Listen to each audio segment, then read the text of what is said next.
Our world, warm, comfortable, familiar. But when we look up, we wonder, do we occupy a special place in the cosmos? Or are we merely a celestial footnote? Is the universe welcoming or hostile? We could stand here forever wondering. Or we could leave home on the ultimate adventure.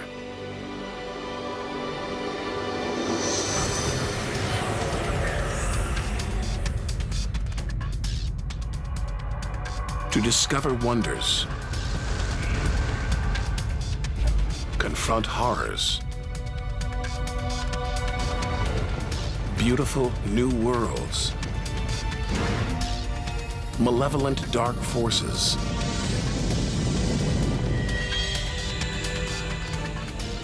the beginning of time,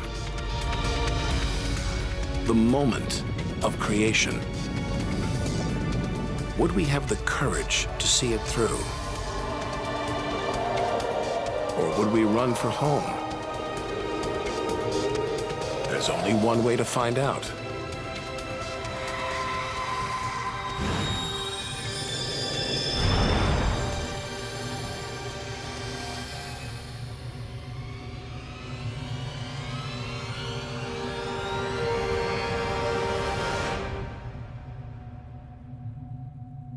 Our journey through time and space begins with a single step. At the edge of space, only 60 miles up, just an hour's drive from home. Down there, life continues. The traffic is awful, stocks go on trading, and Star Trek is still showing.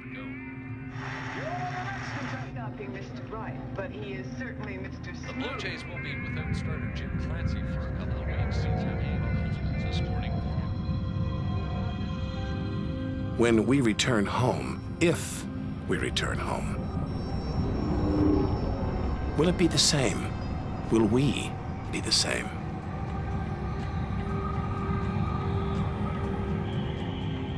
We have to leave all this behind, to dip our toes into the vast dark ocean, on to the moon.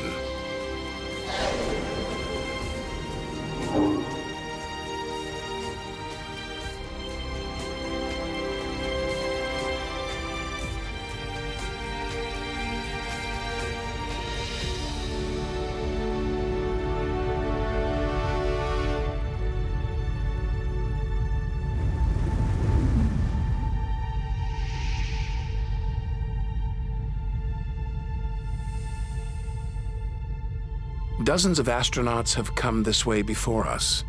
12 walked on the moon itself. Just 250,000 miles from home. 3 days by spacecraft.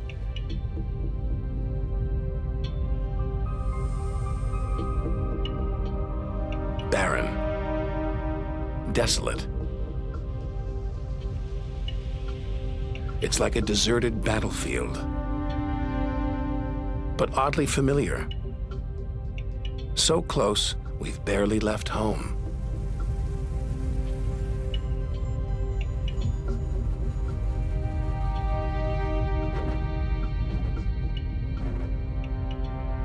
Neil Armstrong's first footprints.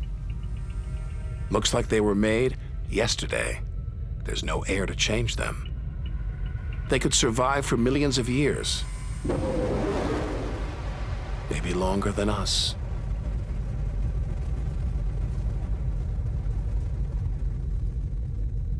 Our time is limited. We need to take our own giant leap. 1 million miles, 5 million, 20 million miles. We're far beyond where any human has ever ventured. Out of the darkness, a friendly face. The goddess of love, Venus. The morning star, the evening star. She can welcome the new day in the east, say goodnight in the west.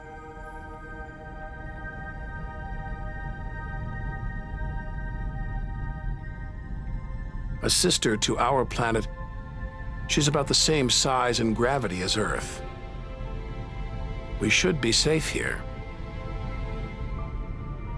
But the Venus Express space probe is setting off alarms. It's telling us these dazzling clouds, they're made of deadly sulfuric acid. The atmosphere is choking with carbon dioxide.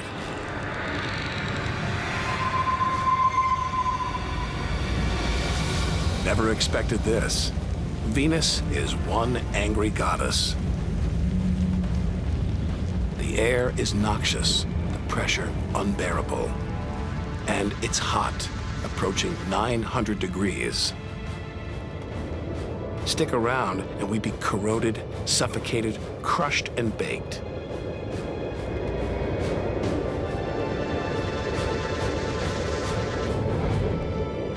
Nothing can survive here. Not even this Soviet robotic probe. Its heavy armor's been trashed by the extreme atmosphere.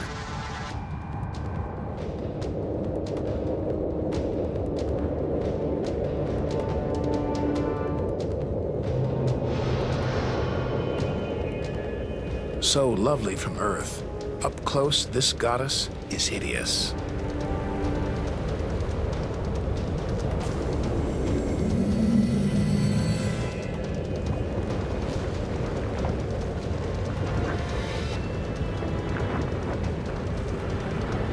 She's the sister from hell, pockmarked by thousands of volcanoes.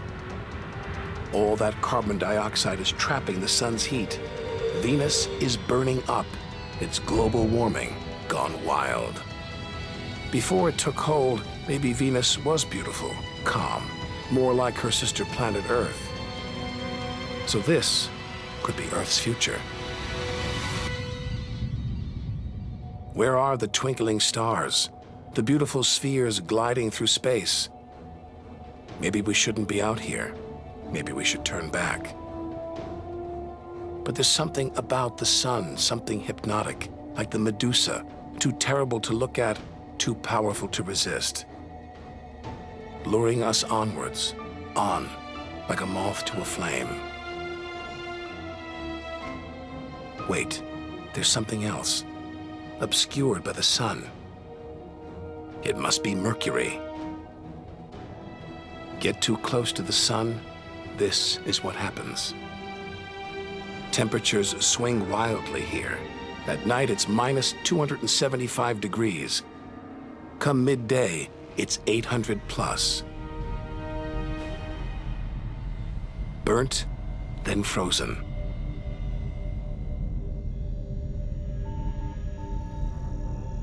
The Messenger space probe is telling us something strange. For its size, Mercury has a powerful gravitational pull. It's a huge ball of iron, covered with a thin veneer of rock, the core of what was once a much larger planet. So where's the rest of it? Maybe a stray planet slammed into Mercury, blasting away its outer layers in a deadly game of cosmic pinball. Whole worlds, on the loose, careening wildly across the cosmos, destroying anything in their path. And we're in the middle of it. Vulnerable, exposed, small. Everything is telling us to turn back. But who could defy this? The sun, in all its mesmerizing splendor. Our light, our lives. Everything we do is controlled by the sun, depends on it. It's the Greek god Helios driving his chariot across the sky. The Egyptian god Ra, reborn every day. The summer solstice sun rising at Stonehenge. For millions of years, this was as close as it got to staring into the face of God.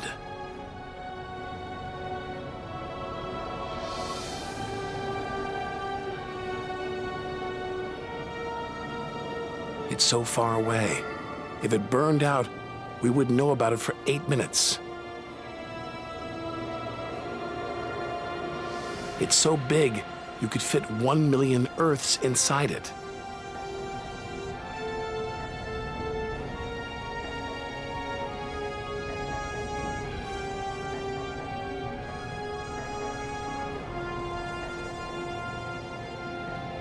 But who needs numbers? We've got the real thing. We see it every day, a familiar face in our sky.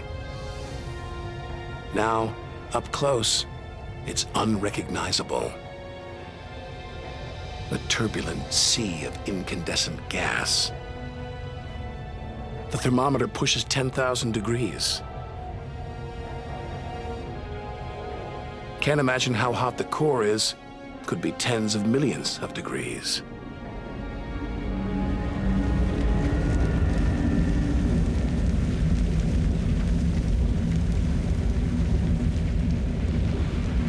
Hot enough to transform millions of tons of matter into energy every second. More than all the energy ever made by mankind.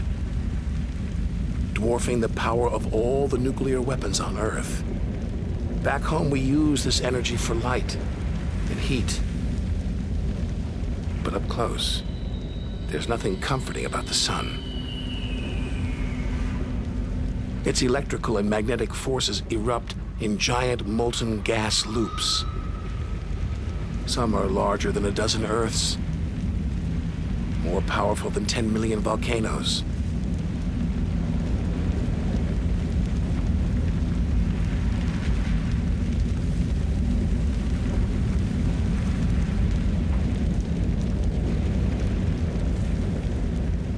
When they burst through, they expose cooler layers below, making sunspots. A fraction cooler than their surroundings, sunspots look black, but they're hotter than anything on Earth. And massive, up to 20 times the size of Earth.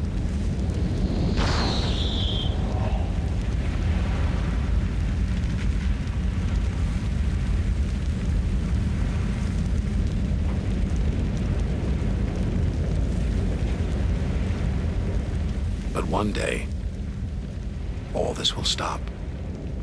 The sun's fuel will be spent.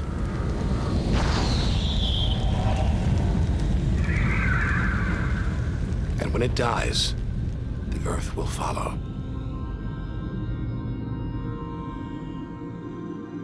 This God creates life, destroys it, and demands we keep our distance.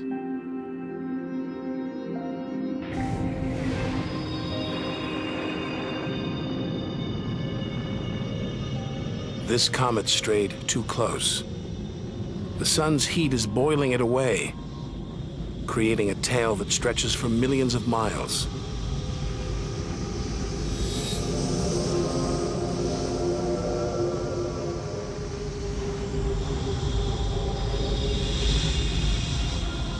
It's freezing in here.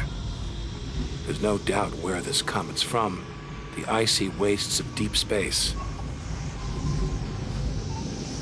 But all this steam, geysers and dust, it's the sun again, melting the comet's frozen heart.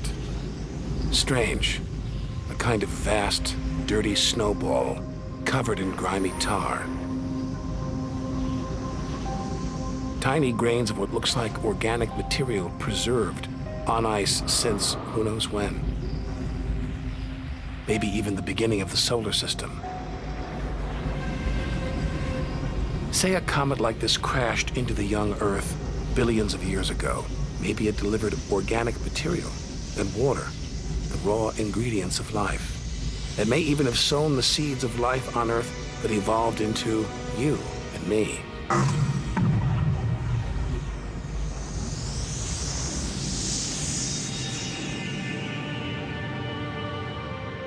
But say it crashed into the Earth now. Think of the dinosaurs, wiped out by a comet or asteroid strike. It's only a question of time. Eventually, one day, we'll go the way of the dinosaurs.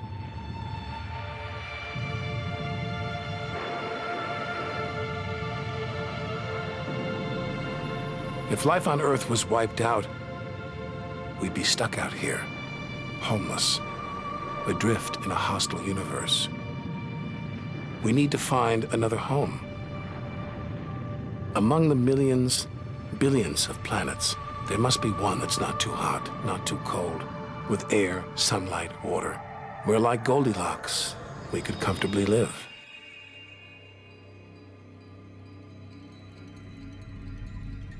The Red Planet. Unmistakably, Mars. For centuries, we've looked to Mars for company, for signs of life.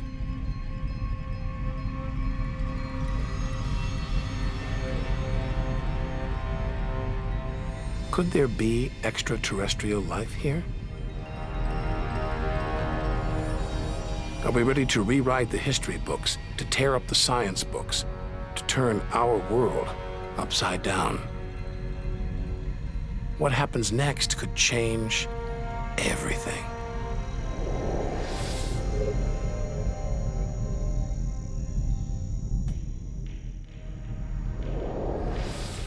Mars is the planet that most captures our imagination.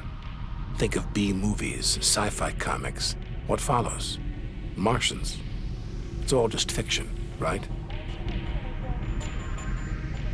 But what if there really is something here? Hard to imagine, though. Up close, this is a dead planet. The activity that makes the Earth livable shut down millions of years ago here. Red and dead. Mars is a giant fossil.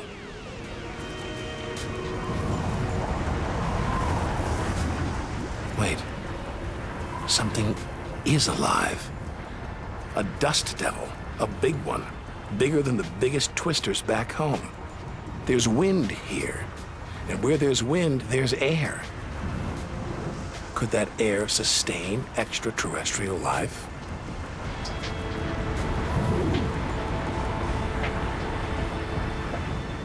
It's too thin for us to breathe.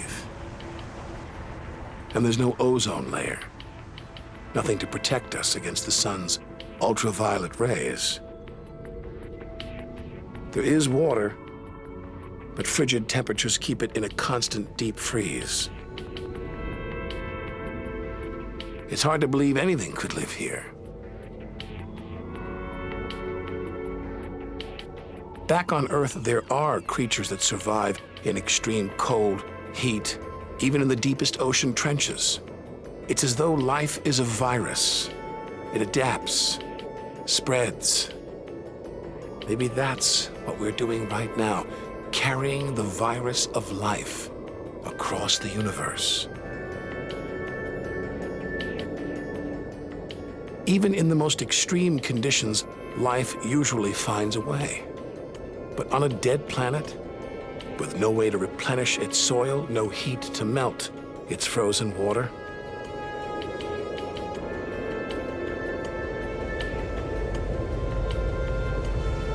all this dust, it's hard to see where we're going.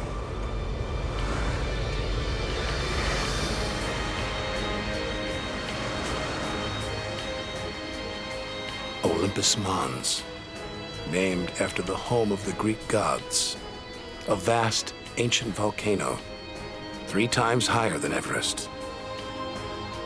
There's no sign of activity.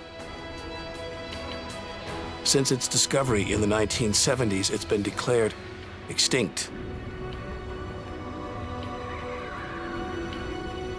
Hang on. These look like lava flows, but any sign of lava should be long gone, obliterated by meteorite craters, unless this monster isn't dead, just sleeping. There could be magma flowing beneath the crust right now, building up, waiting to be unleashed. Volcanic activity could be melting frozen water in the soil, pumping gases into the atmosphere, recycling minerals and nutrients, creating all the conditions needed for life. This makes the Grand Canyon look like a crack in the sidewalk. Endless desolation, so vast it would stretch all the way across North America. But here, signs of activity, erosion, and what looks like dried up riverbeds. Maybe volcanic activity melted ice in the soil, sending water gushing through this canyon. Underground volcanoes could still be melting ice, creating water. And where there's water, there could be life.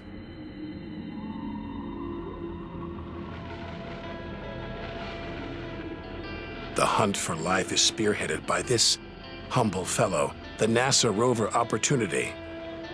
It's finding evidence that these barren plains were once ancient lakes or oceans that could have harbored life.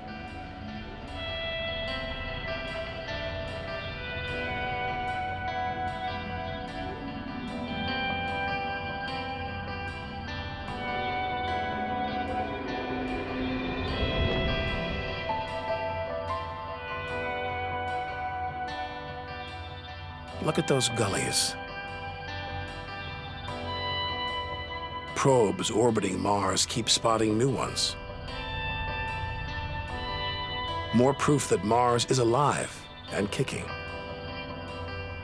That water is flowing beneath its surface right now. Water that could be sustaining Martian life.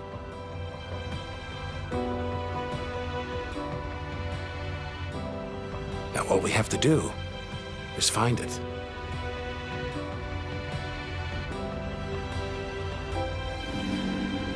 Maybe we've already found what we're looking for on Earth. Some think that life started here and then migrated to Earth. An asteroid impact could have blasted fragments of Mars, complete with tiny microbes, out into space and on to the young Earth, where they sowed the seeds of life. No wonder we find Mars fascinating. This could be our ancestral home. It could be we are all Martians. The Mars we thought we knew is gone, replaced by this new active changing planet.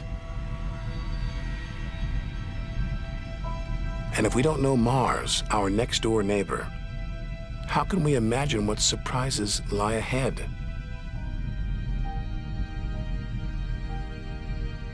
Our compass points across the cosmos, back in time 14 billion years, to the moment of creation.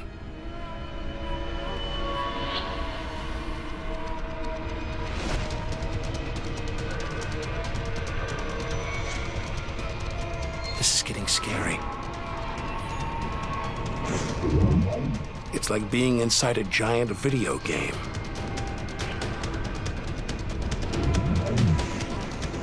These are all too real. Asteroids, some of them hundreds of miles wide. This one must be about 20 miles long. And there, perched on it, a space probe. Can't have been easy parking on an asteroid traveling at 50,000 miles an hour. It's a lot of effort just to investigate some rubble. Rubble that regularly collides, breaks up, and rains down on Earth as meteorites. Our ancestors saw shooting stars as magical omens, and they were right. Rubble like this came together to make the planets, including our own. Pretty magical. By dating the meteorites found on Earth, we can tell the planets were born 4.6 billion years ago. These are the birth certificates of our solar system. For some reason, these rocks didn't form into a planet. Something must have stopped them. Something powerful.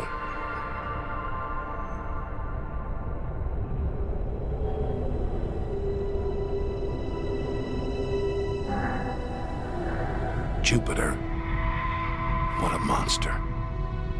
At least 1,000 times bigger than Earth, so vast you could fit all the other planets inside it. Something this massive dominates its neighbors. Its gravity is pulling the asteroids apart.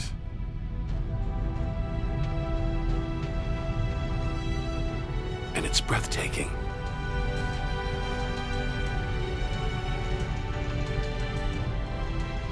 But this beauty is a beast.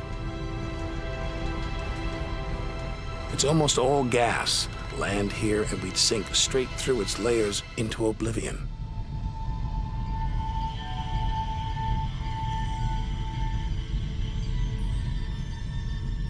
And Jupiter's good looks, the product of ferocious violence. It's spinning at an incredible rate, whipping up winds to hundreds of miles an hour, contorting the clouds into stripes, eddies, whirlpools. And this, the legendary Great Red Spot. The biggest, most violent storm in the solar system. At least 3 times the size of Earth, it's been raging for over 300 years. All these churning clouds must have sparked an electrical storm.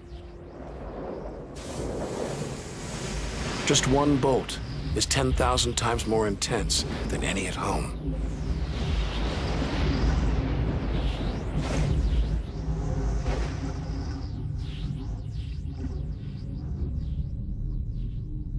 Looks like the safest place to see Jupiter is from a distance.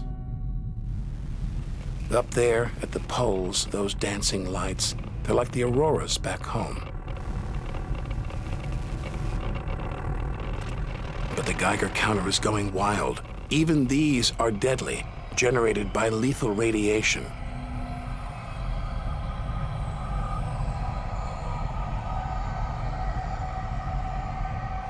Out here, nothing is what it seems. The universe is full of terrors, traps,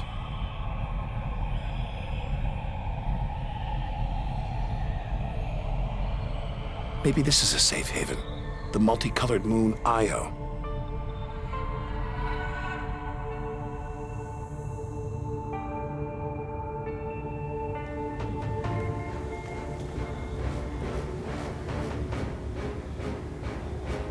Wrong. Very wrong. Those brilliant colors are molten rock, volcanoes, spewing lava.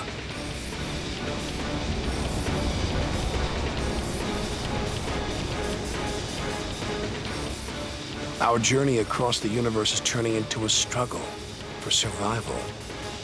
We've got to hope that if we outlast the dangers, we'll be rewarded by wonders beyond imagination.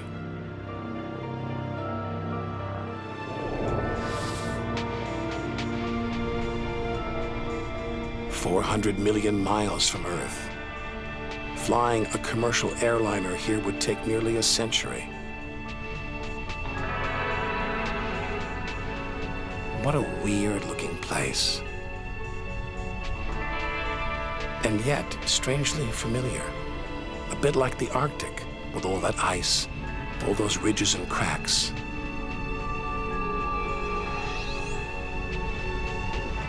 It's Jupiter's moon, Europa. And maybe like the Arctic, this ice is floating on water, liquid water. But we're 500 million miles from the sun. Surely Europa is frozen solid.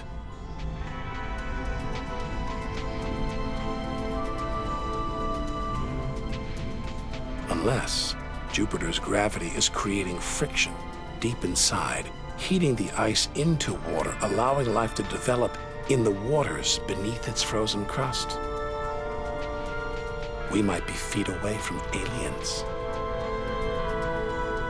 from a whole ecosystem of microbes, crustaceans, maybe even squid.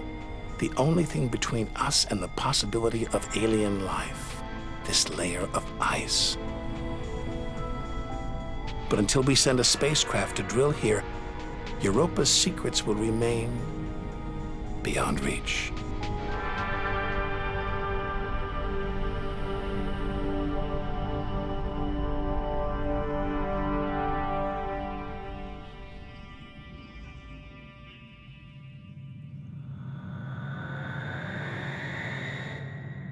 It's captivated our imaginations, haunted our dreams. And here it is, spinning before our eyes. Saturn, named for the Roman god who reigned over a golden age of peace and harmony.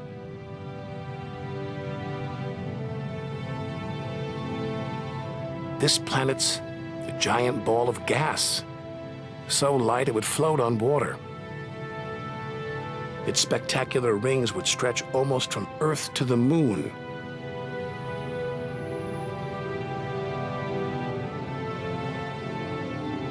There's the Cassini orbiter. It's picking up ghostly radio emissions, probably generated by auroras around Saturn's poles. This is the real music of the spheres.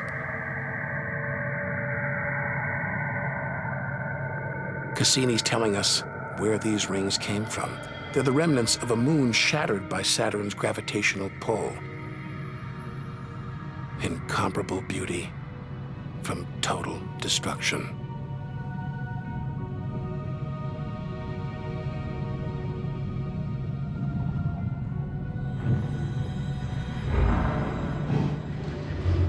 Billions of shards of ice, some as small as ice cubes, others the size of houses. They collide, break apart, reassemble. It's like a snapshot of our early solar system. As dust and gas orbited the newly born sun, and gravity worked its magic, pulling the lumps together until from space trash like this, our home emerged.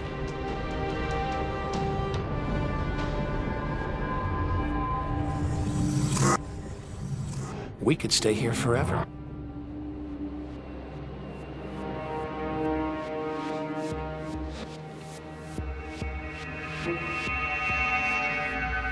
But there's so much further to go, so much more to see. Like this moon wrapped in thick clouds. Titan.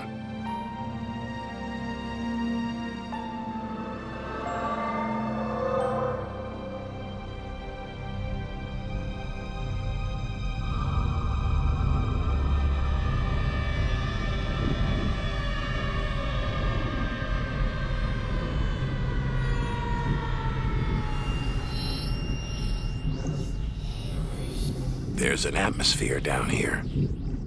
There's wind, rain, even seasons.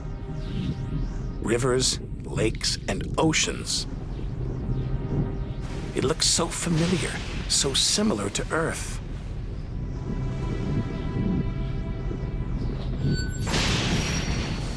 But that's not water. It's liquid natural gas. Hundreds of times more natural gas than all the Earth's oil and gas reserves. Maybe one day we'll use this energy to fuel a colony. Assuming there isn't life here already.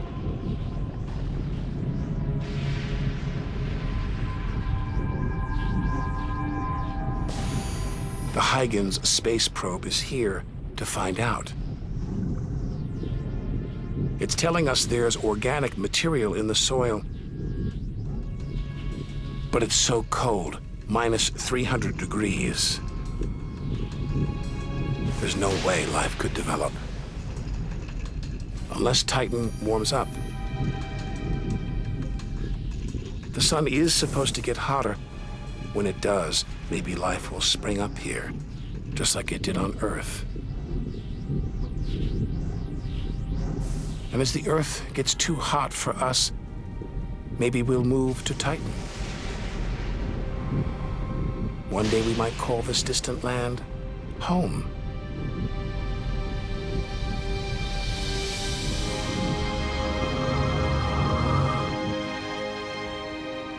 Home. We're at least 700 million miles away now. After this, we lose visual contact with Earth.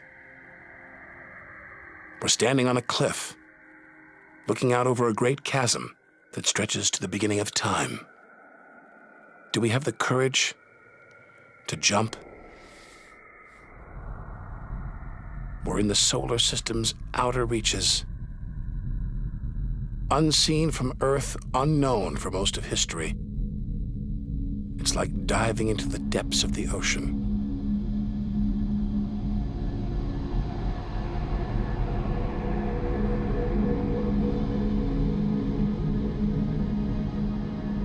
Those rings make it look like Uranus has been tilted off its axis, toppled over by a stray planet.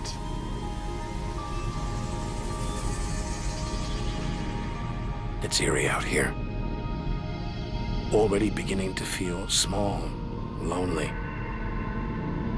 Maybe this is how we'll feel at the edge of the universe.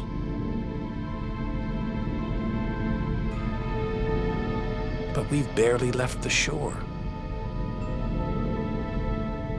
If the solar system was 1 mile wide, so far we've traveled about 3 inches.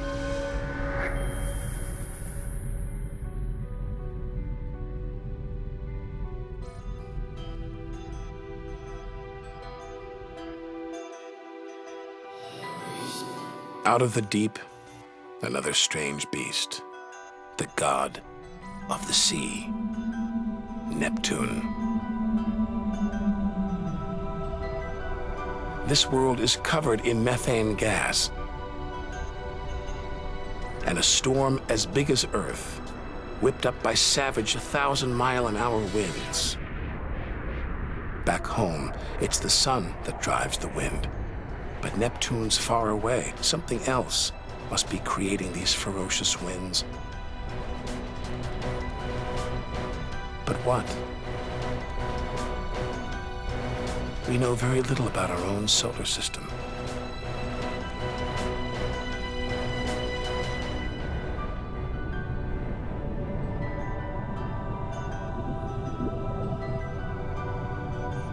After all those balls of gas, a solid moon. Triton. Solid, but not stable. Just look at those geysers, cosmic smokestacks, pumping out strange soot. And this moon is revolving around Neptune in the opposite direction of the planet's spin. A cosmic battle of wills that this angry moon is destined to lose. Neptune's massive gravity is pulling on Triton, slowing it down, reeling it in. One day, it will be ripped apart by Neptune. And that's it. No more moons, no more planets in our solar system. It's getting colder. We're getting further from the sun, slipping from the grip of its gravitational tentacles. But this isn't a void. It's teeming with frozen rocks, like Pluto. Until recently, we thought Pluto was alone. Beyond it, nothing. We were wrong. More frozen worlds. Discoveries so new nobody can agree what to call them. Plutinos, ice dwarfs, cubewanos. Our solar system is far more chaotic and strange than we had imagined. Now we're 8 billion miles from home. The most distant thing ever seen that orbits the sun.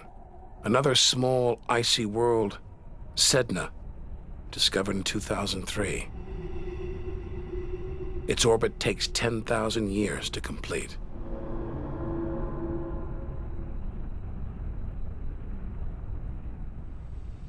hang on. There's something else out here.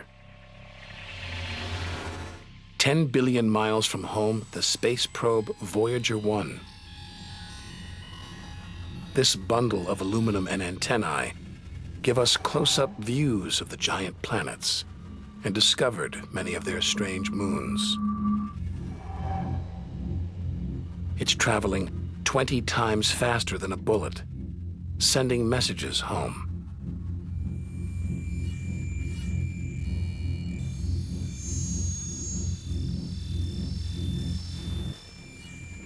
That gold plaque, it's a kind of intergalactic message in a bottle. A greeting recorded in different languages. Hello from the children of planet Earth. Hola, saludos a todos. And a map showing how to find our home solar system.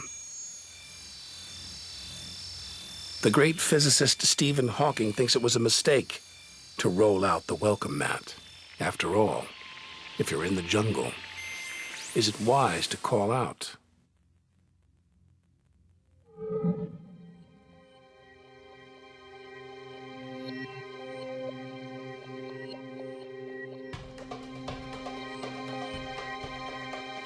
These comets look like the ones we saw earlier.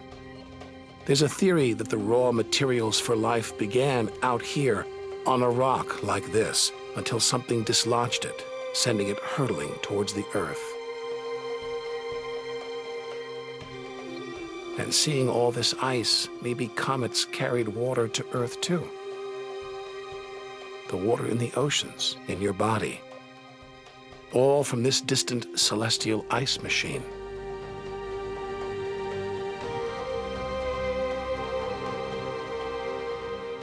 We're 5 million, that's 5 trillion miles from home. But this is still only a baby step. Ahead, trillions of miles, billions of stars. Time to stop looking back and start looking ahead. To step out into the big wide universe.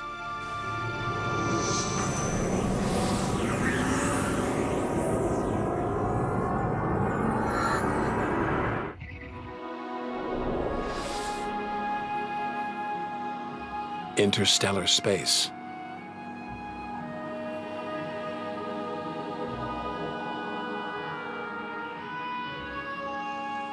Billions of stars like our own sun, many with planets, many of those with moons.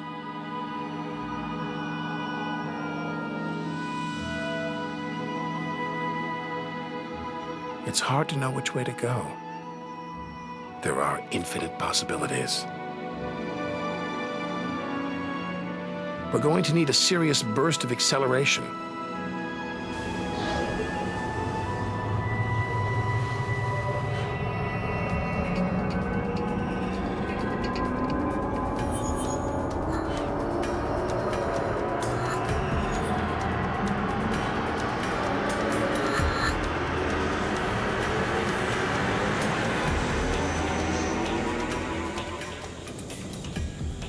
$25 trillion miles from home.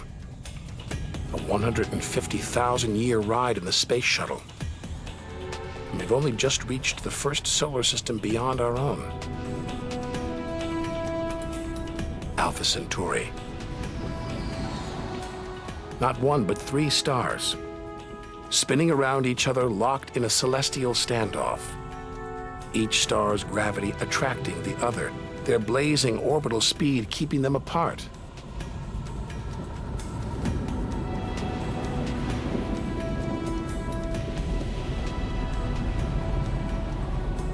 Get between them and we'd be vaporized. Trillions of miles from home. So far that miles are becoming meaningless. Out here we measure in light years.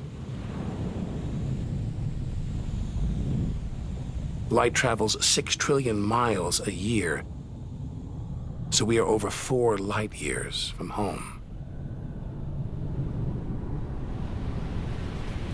Distances so vast, they're mind-boggling.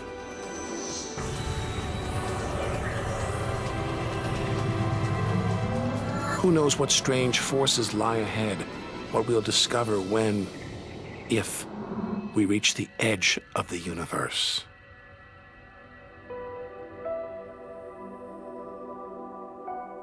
"10 light years from Earth, the star Epsilon Eridani. Spectacular rings of dust and ice, and somewhere in there planets forming out of the debris, being born before our eyes.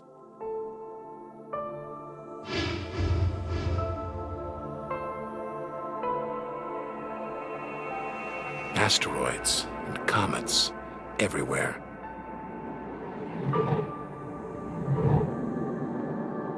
We could almost be looking at our own solar system billions of years ago, with comets delivering the building blocks of life to these young planets.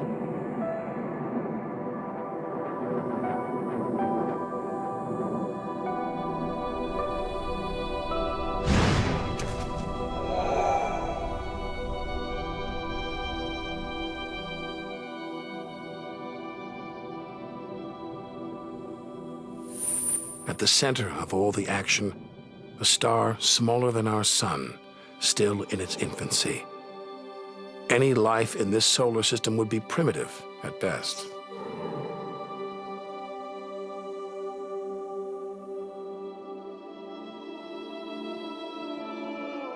There must be more mature solar systems out here. But finding them is like looking for a needle in a cosmic haystack.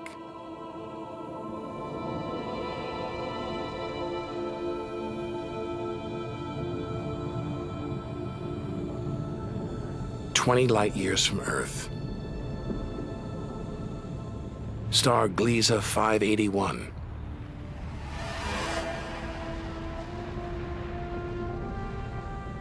It's about the same age as our sun.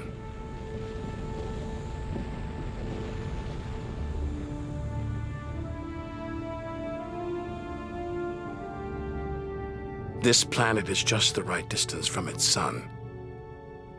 Any closer and water would boil away, any further, and it would freeze. Ideal conditions for life to emerge.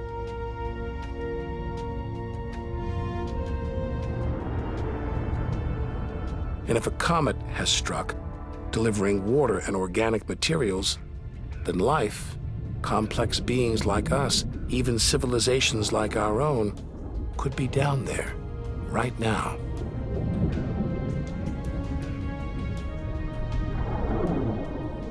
They could be tuning into our TV signals, watching shows from 20 years ago. And here's your host, Joe Jackman. But until we devise a way of communicating over these vast distances, all we can do is speculate. Us and them, living parallel lives, unaware of each other's existence.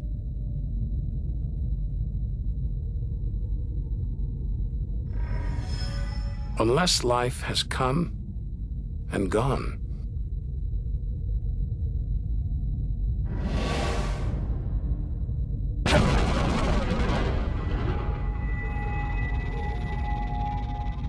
That's the problem with comets. They're creators and destroyers, as the dinosaurs found out the hard way. This is the needle in the cosmic haystack, the closest we've come to a habitable solar system like our own, but it's a chance encounter. There could be hundreds, millions more solar systems like this out there, or none at all.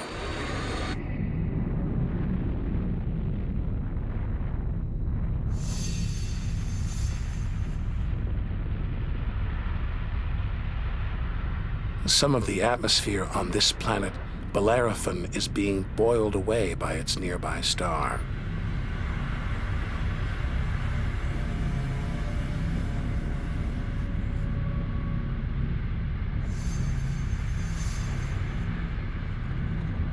From Earth, we can't see planets this far out. They're obscured by the brilliance of their neighboring stars. But the planets have a minute gravitational pull on those stars, measure these tiny movements, and we can prove they exist.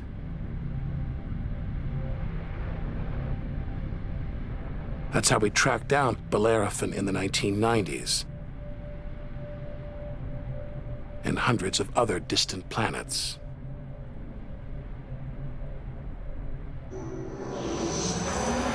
"65 light years from Earth. Turn on your TV here and you'd pick up Hitler's Berlin Olympics."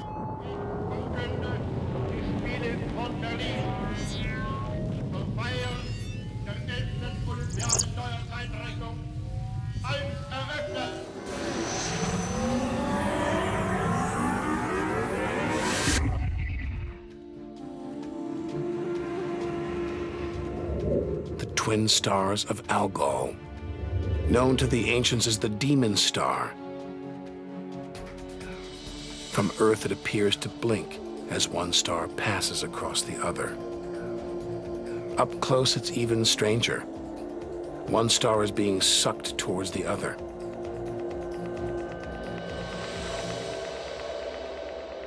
Almost 100 light years from home, faint whispers from one of the first ever radio broadcasts.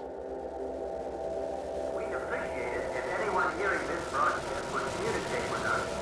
We are very anxious to know how far the broadcast is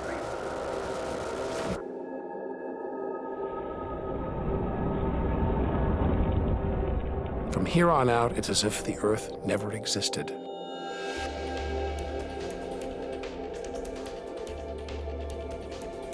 Feels like a lifetime since we stood on that beach, looking up at the sky, wondering where and how we fit in. We've learned one thing for sure. The universe is too bizarre, too startling, for us to guess what lies ahead.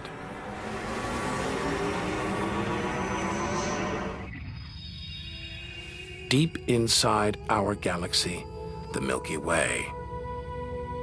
Pinpricks of light that have inspired 1,001 tales. The Seven Sisters, the daughters of the ancient Greek god Atlas, transformed into stars to comfort their father as he held the heavens on his shoulders.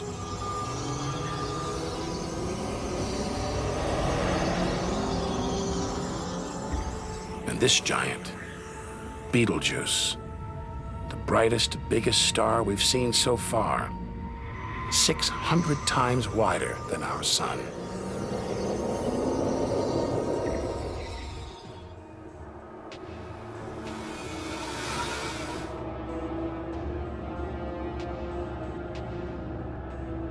But this, it's not a star, not a planet. Not like anything we've seen.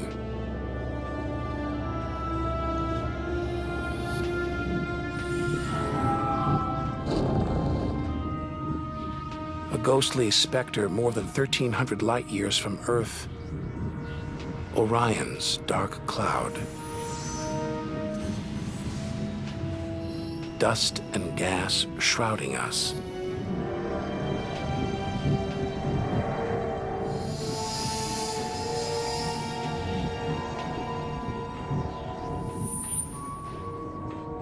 There, deep inside, a light, pulling the dust and gas towards it, heating up, merging into a ball of burning hot gas. Like a star, like our sun, in miniature. Inside, it's millions of degrees. So hot it's beginning to trigger nuclear reactions, the kind that keep our sun shining, making energy, radiation, light. A star is being born.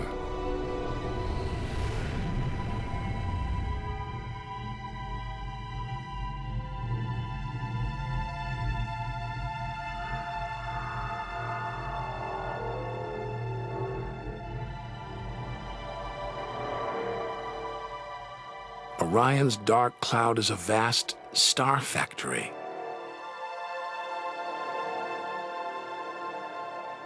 We're witnessing the birth of the future universe.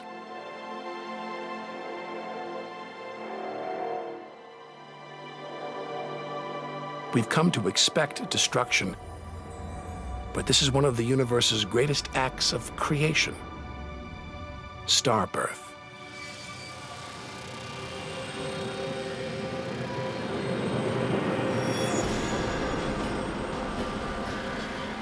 This doesn't look right.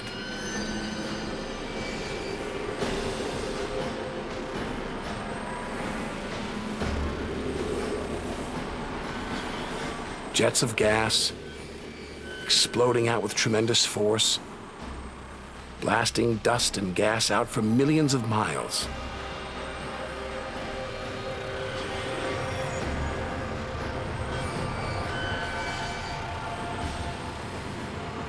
It's unbelievably violent and creative.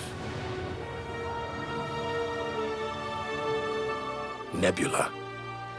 Vast, glowing clouds of gas hanging in space. With no wind out here, they'll take thousands of years to disperse. They seem to be forming a vast stellar sculpture. Nature is more than a scientist, an engineer. It's an artist on the grandest of scales.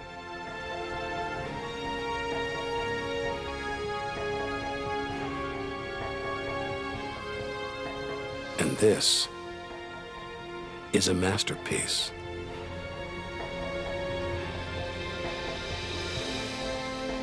Stars are born, grow up, and then what? Do they die? Do they slip quietly into the night or go out with a bang?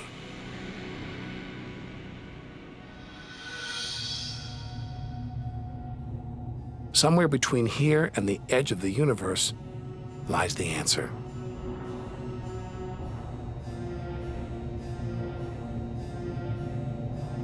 Luminous clouds suspended in space, encircling what was once a star like our own sun. All that's left of it are these brightly colored gases, elements formed by nuclear reactions deep inside, released into space on its death. Green and violet, hydrogen and helium, the raw materials of the universe. Red and blue, nitrogen and oxygen, the building blocks of life on Earth. For us to live, stars like this had to die. Every atom in our body was produced by nuclear fusion. In stars that died long before the Earth was even born. We are all the stuff of stars. Our family tree begins here.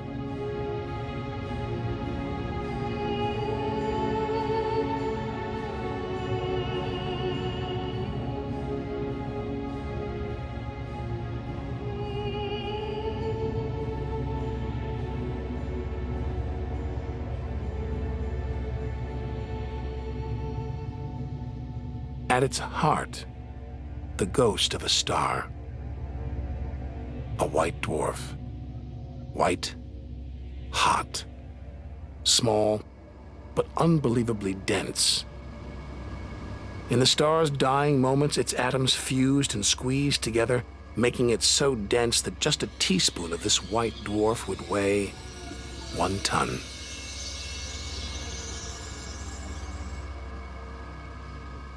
It's a chilling premonition of our sun's fate. 6 billion years from now, it'll become a white dwarf.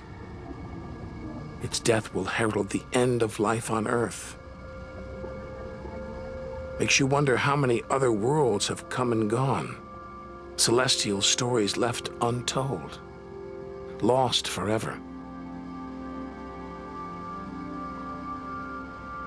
But the greatest story of them all is still to be told. We must go back through time to the very first chapter to learn how the universe began.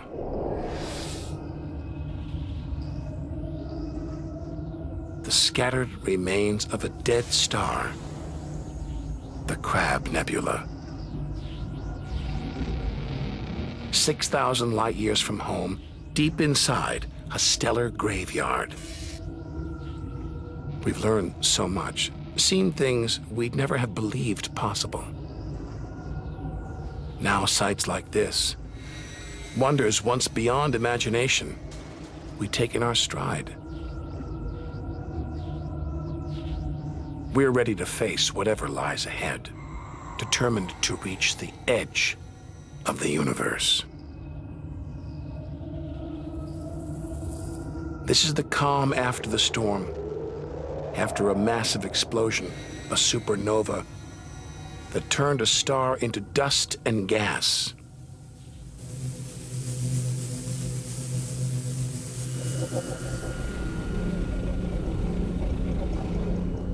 The eye of the storm. A spinning, pulsating star. A pulsar.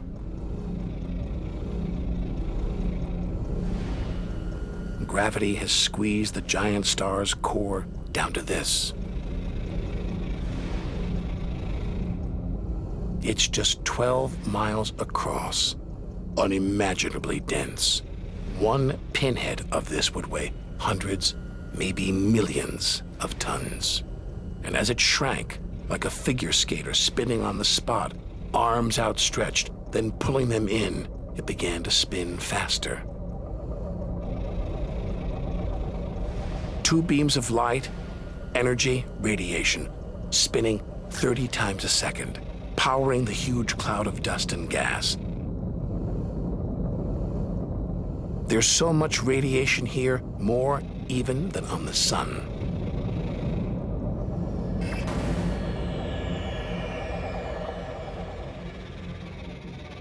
That was easily the deadliest thing we've encountered so far.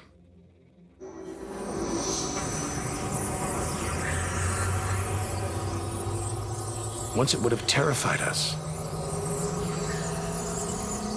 But now we realize that without the dangers, there'd be no wonders. Without the nightmares, there'd be no dreams.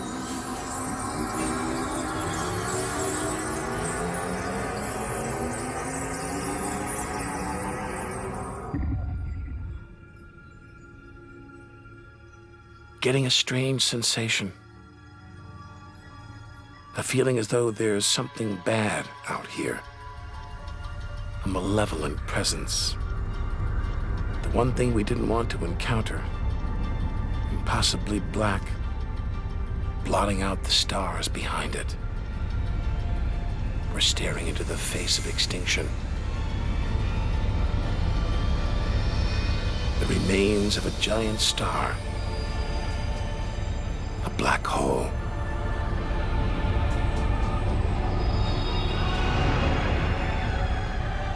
Far denser than a pulsar, and impossible to resist.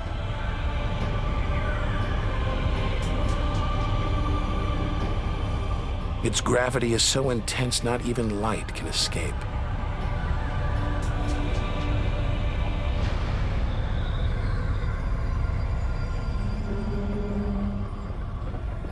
This asteroid, it's a lump of solid rock, but it's actually stretching, being dragged towards the gaping hole. Inside, there's no matter as we know it. No time, no space. All the rules of physics collapse.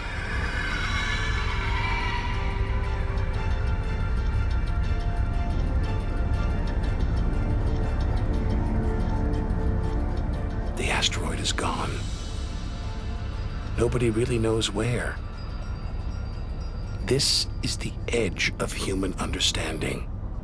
There could be millions of black holes creeping around our galaxy, more perhaps than all the stars in the sky. But we wouldn't see them until it was too late.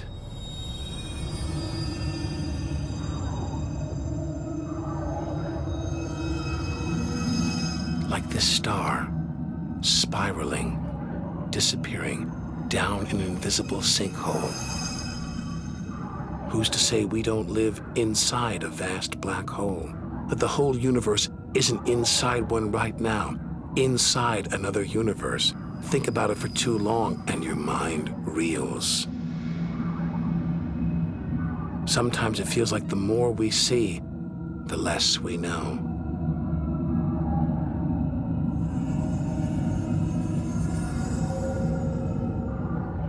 And we're still in our own galaxy, the Milky Way.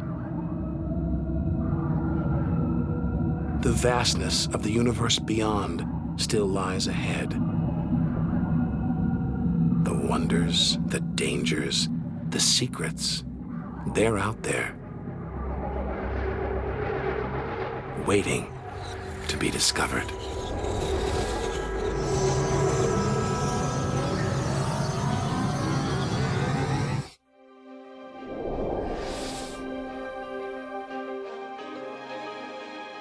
"7,000 light years from home."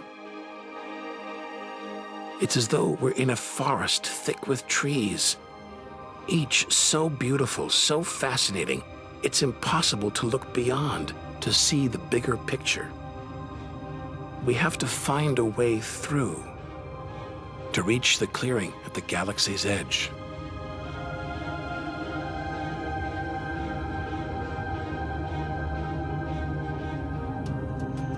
But faced with sights like this, it's hard to leave. A colossal, glowing cloud, topped by these great towers of dust, the pillars of creation, like a gateway into the unknown. A star factory packed with embryonic star systems, each larger than our solar system.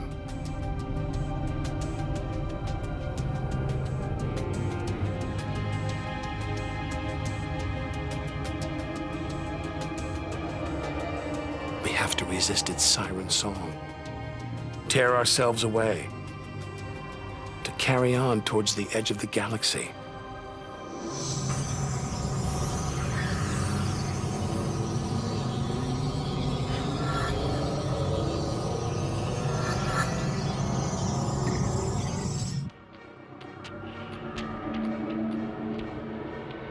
Dazzled by the Milky Way's beauty, we've been blinded to its terrors and strayed into a cosmic minefield. Like an explosion in slow motion. A massive star, millions of times brighter than our sun. It's going into meltdown. The fuel that sustains it is running out, the nuclear reactions that power it winding down. We're watching its death throes.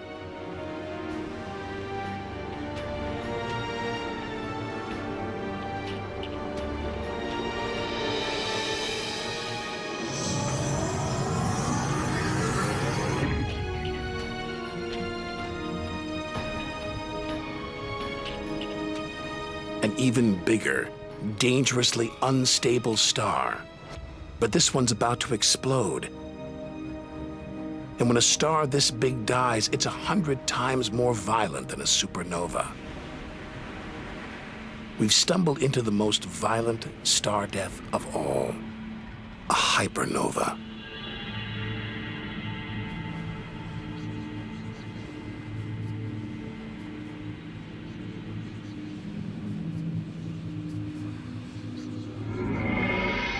The core's collapsed. It's becoming a black hole.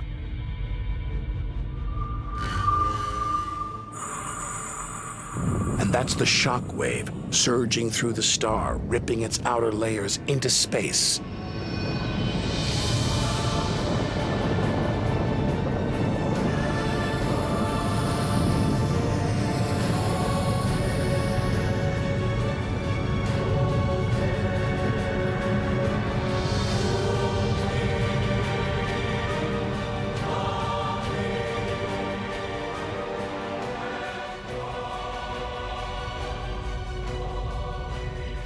Deadly hypernovas, frozen comets, scorched planets, white dwarfs, red giants.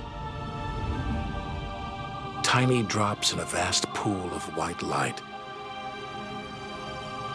Our home galaxy the Milky Way. We wanted to know where we fit in. Here's our answer.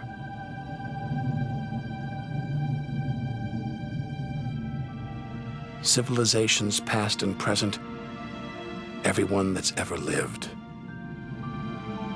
The smallest bug, the highest mountain, all of it invisible, not even a tiny speck.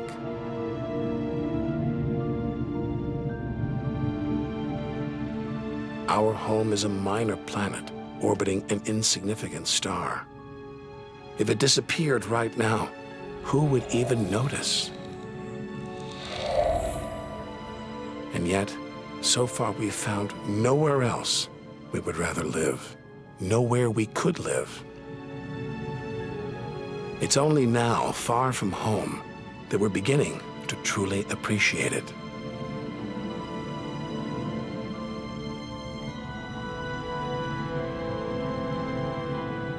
Look at all these stars. Hundreds of thousands of them.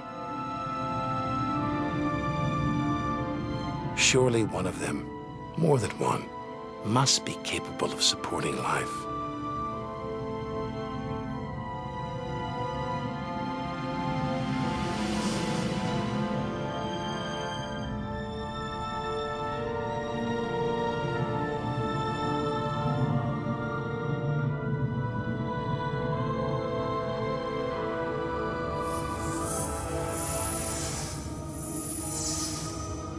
Maybe here in this swarm of stars, the Great Cluster.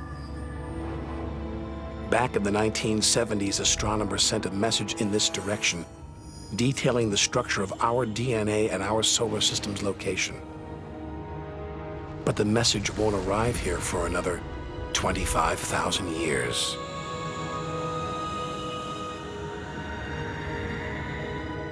We haven't found alien life yet. But neither have we found any reason to believe it isn't out there, somewhere. There's an equation devised to estimate the number of other advanced civilizations. The result is startling. There could be millions of civilizations just in our own galaxy.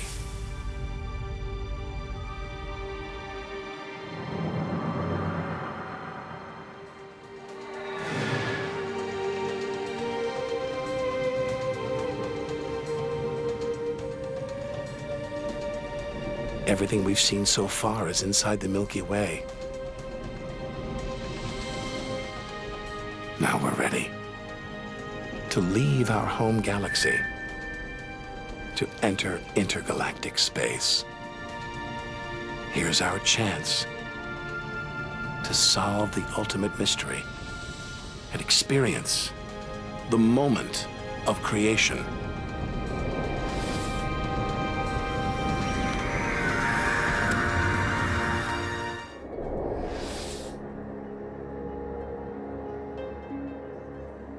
Beyond the Milky Way, through the vast expanse between galaxies, against all the odds, we've made it to intergalactic space.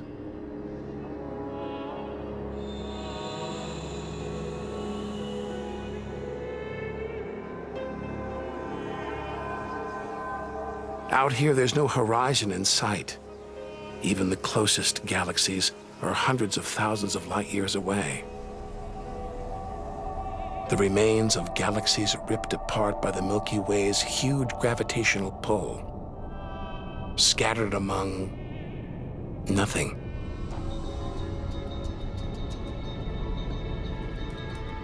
This is as close as the universe gets to a perfect vacuum. But even this isn't totally empty. There are thin wisps of gas, fine traces of dust, and something else. Dark matter. So mysterious we can't see it, feel it, taste it, touch it, or even measure it.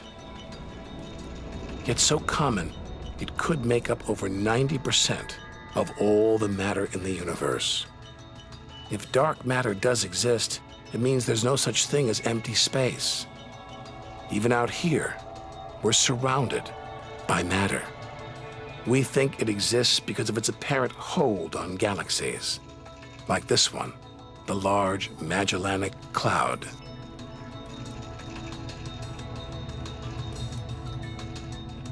A 6 billion-year journey in today's fastest spacecraft, 160,000 light years from the Milky Way at the edge of its gravitational reach. This galaxy should spin off into space, but something is holding it here, something invisible, powerful, dark matter. Stars, clusters of stars, nebulae. It's a vast astronomical treasure trove.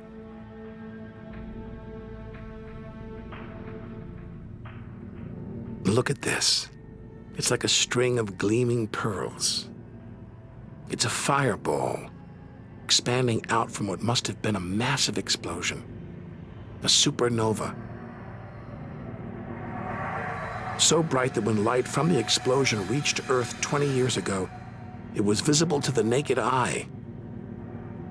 And so violent, it triggered a string of nuclear reactions, forcing atoms together, creating new elements: gold, silver, platinum, blasting them out into space.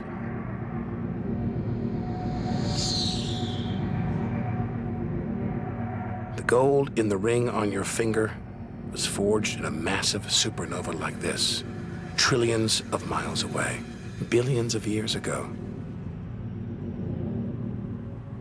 Before we left home, the universe seemed separate, something out there, up in the sky. But now we know better. We are the universe, and it is within us.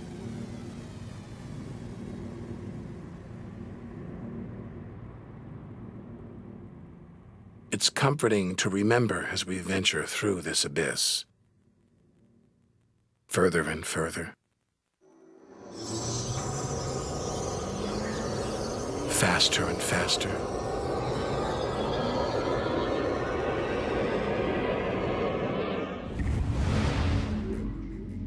The Andromeda Galaxy, 2.5 million light years away. It's racing through space. Everything blown apart, like shrapnel in an explosion.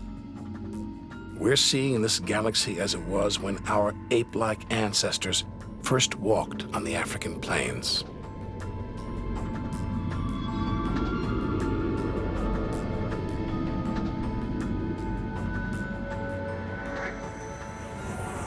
Further through space, and further back in time. Hold on. This doesn't look right. A whole galaxy exploding?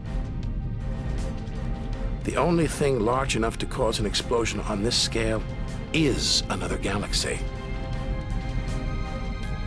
It looks like the end of the world. But this galaxy won't die. It'll be reborn. A new shape. Perhaps even new stars, as dust and gas collide, creating friction, shock waves, triggering the birth of stars.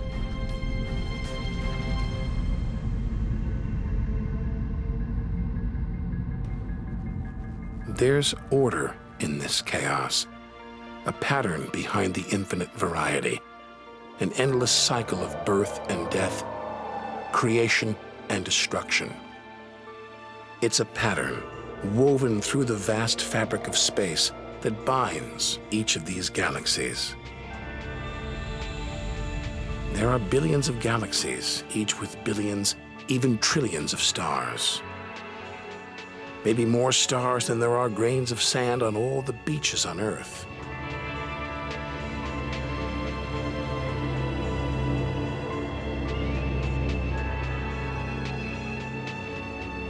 Finally beginning to see the big picture.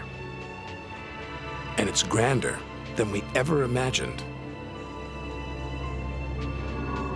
This galaxy, the huge Pinwheel Galaxy, is so far from Earth that if we send a message home now, It will take 27 million years to get there. Who knows whether our species, our planet, will still be around to receive it.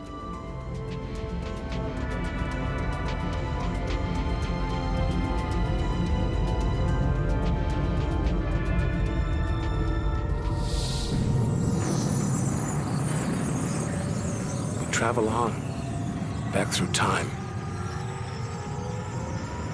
Past the point where the dinosaurs were wiped out. Past the moment where the first creatures crawled onto land.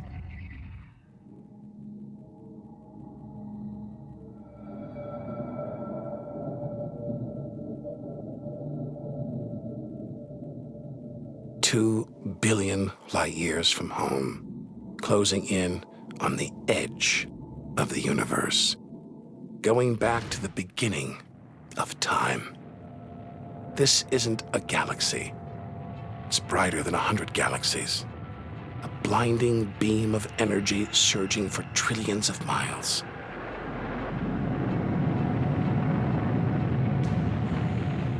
Something this big, this bright, must be incredibly powerful.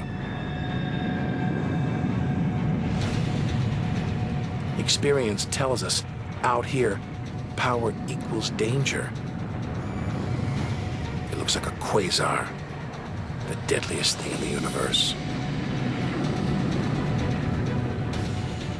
Our journey could be over.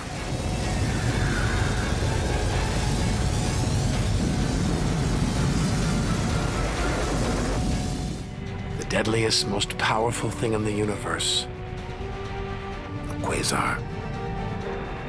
A swirling cauldron of superheated gas.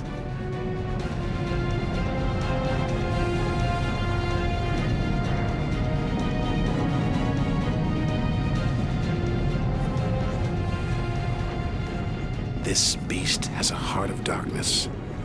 A supermassive black hole as heavy as 1 billion suns.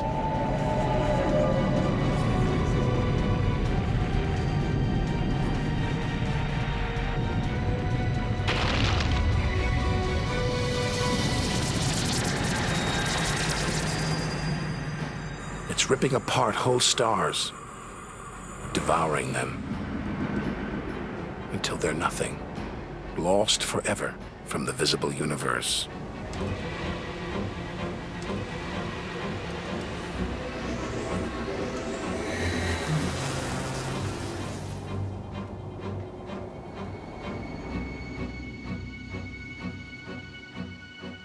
We think, we hope, we pray we've seen the worst the universe can throw at us, but no one can know what lies ahead.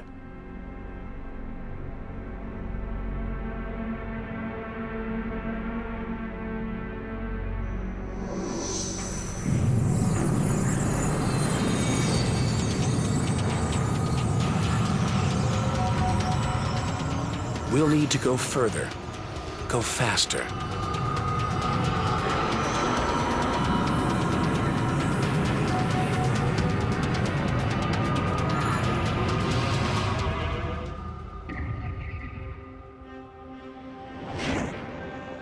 $8 billion light years from home, more galaxies. But these look different, ragged, small, close together. We're so far back in time, we're seeing these galaxies as they were before the Earth was born. They're still young, still growing. We're getting close to where and how it all began.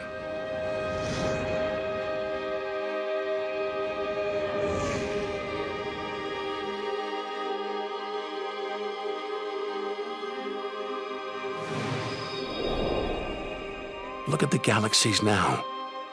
They're more like primitive plankton, floating in a vast dark ocean.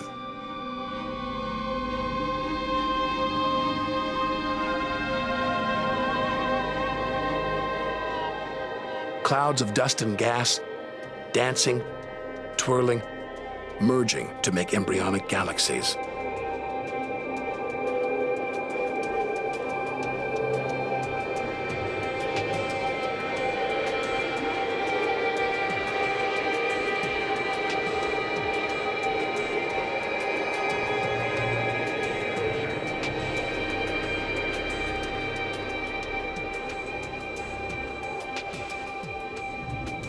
they're disappearing. We've gone back before the stars were born, into a cosmic dark age. And before that, light, the afterglow from the massive explosion that created the known universe.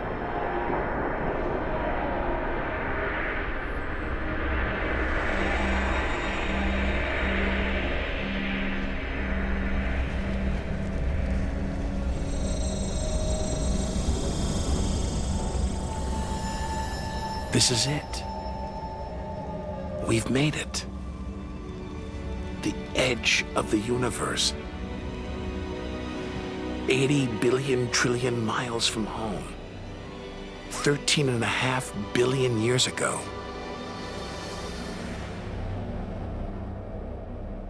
The very instant of the Big Bang, the most violent, most creative moment in history. Everything that's ever happened follows from this moment.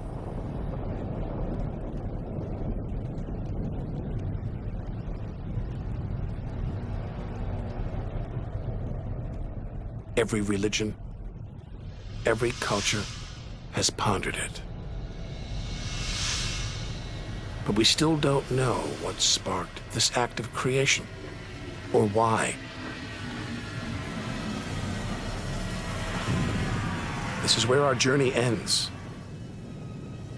and the universe begins.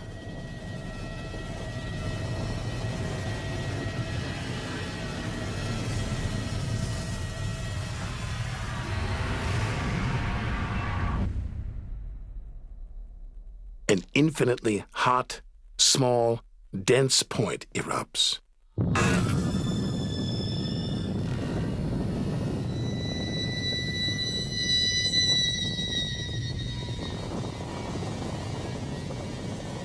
Creating space, time, matter, our universe itself.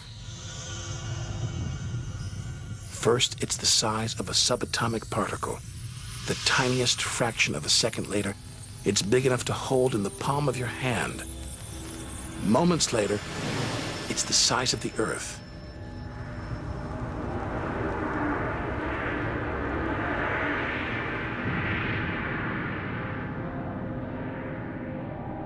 Today, the light from the Big Bang is still spreading out.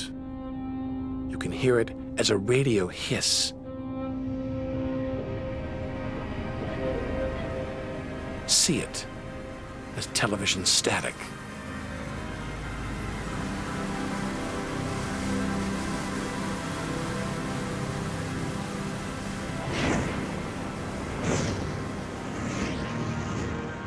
All the wonders we've seen on our journey are sparks flying out from the Big Bang.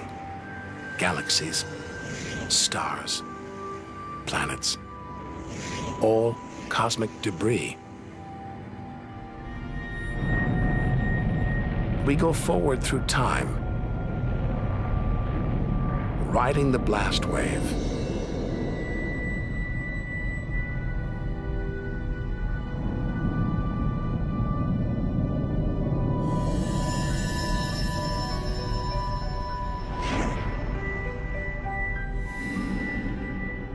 Until we reach another cooling cinder swirling in the afterglow of the Big Bang.